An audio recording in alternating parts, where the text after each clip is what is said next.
You can minimize the risk of litigation during a recall in a number of different ways. Most importantly, you need to act quickly and decisively.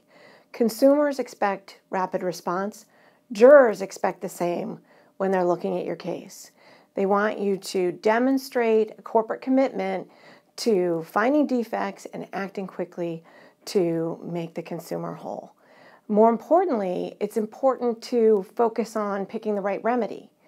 You don't want to waste time deciding how much of a remedy to provide, because the more comprehensive the remedy, the more likely it is that you'll forestall any class action litigation down the road. And then finally, you want to focus on recall effectiveness. It's easy to sit back and take a deep breath because you've moved forward with a recall and not focus on the details of making sure you've done enough consumer outreach to reach a sufficient number of the population of affected users of the product to try to make sure that you limit any class action liability down the road.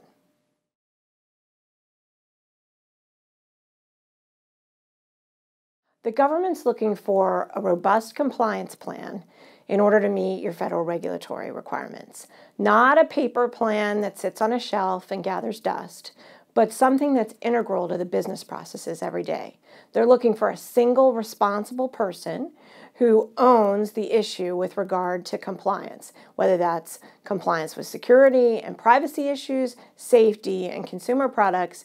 Someone in the organization has to be responsible, and the government is particularly focused right now on board and senior management involvement in the corporate compliance program.